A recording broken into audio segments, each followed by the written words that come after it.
Adam here with Brooksaw Antiques. Today we have this 1967 Hermes 3000 vintage portable typewriter. I'm going to show you how to use the functions and make sure they all work. Made in Switzerland and the best typewriter of all time.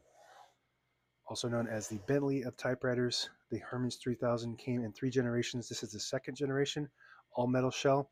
First generation also had an all metal shell, but it was curvier top. And the 3rd generation went hard plastic, more boxy shell. They all three had the same pretty much performance, just different shell and buttons.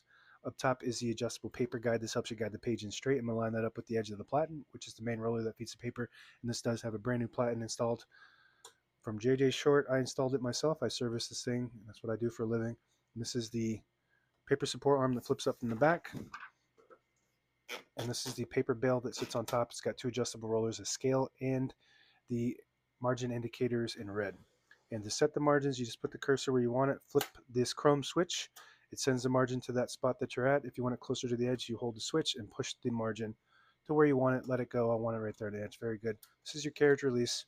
Same concept on the right side. If you want it right there, you just flip the chrome switch there, and it sends it to that spot, and it'll show it to you in red where the margin is.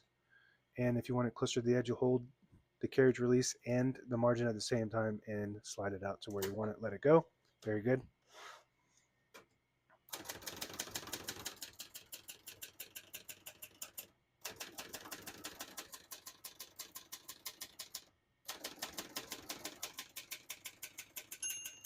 Once you hear the bell, you're at the end of the margin. Hit the slide space, get you back to the beginning, and skips 1, 1.5, or 2 spaces. Right now we have it on single, but if you want 1.5, just flip that switch forward 1 notch. It skips 1.5. 1 more, it skips 2. We're going to keep that on single for now and finish typing.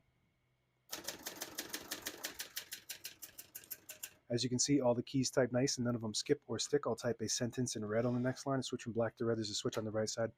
Flip it up to that red indicator. It prints the bottom portion of the ribbon. When you have it on the yellow indicator, it prints right down the middle. When you have it on the blue indicator, it prints the top portion of the ribbon, which is black.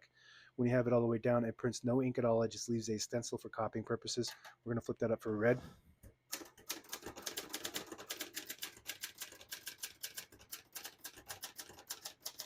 It's absolutely flawless.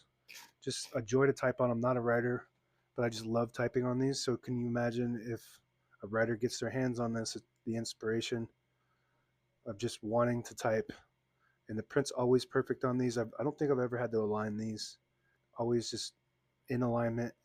This has pica typeface, prints 10 characters per inch on a brand new platen, so you know that print's looking really good. To pull the page out easy, there's a switch on the right side here. Flip it forward, it unlocks the rollers underneath the platen, allowing you to pull the page out easier, load thicker paper like carbon copy or cardstock. Make sure you flip that back before you load the next page, or else it won't load correctly. I'm going to flip this down for now and put the color back on black.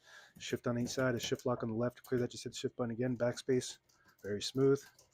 Tabs on the top, middle. Right now we have 1 tab set right there in the middle.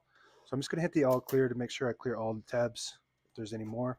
So now we don't have any, but I always like to set one somewhere in the middle so that way when you hit the tab button, it doesn't go slamming all the way to the end, causing wear and tear on your typewriter. So I just hit that tab set button there where I was, and it's going to stop at that spot. And you can set as many tabs as you want in this model. I'm going to hit the tab clear just to clear that 1 tab, and it clears that one. Very good. But I just set it again.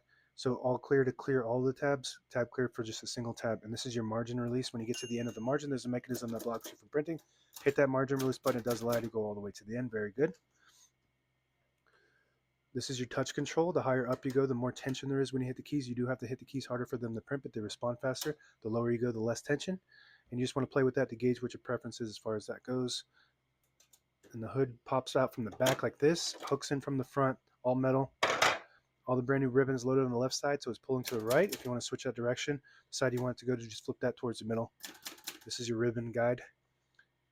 And what that does, it'll catch the eyelet at the end of the ribbon. It will catch that and pull it, and it reverses it automatically over and over indefinitely until the ribbon goes dry. Most typewriters have that. I'm pretty sure all typewriters have the ribbon reverse of some sort. And if you don't have an eyelet at the end of your ribbon, you can just tie a knot and it should catch that. We already went over the carriage release and the margin. This is your carriage lock. You flip it down, it releases the carriage, locks it in the middle. To unlock it, push it down, move it to the right. Very good. Carriage release, same thing, identical as the other side, carriage release and margin. If you pull the knob out, It disables the spacing when you turn the knob, so you can get to an exact spot on the page. You push it in, you get the clicks. Each one of those clicks is a half a space, and you want to be careful if you're doing that because you lose your spot forever.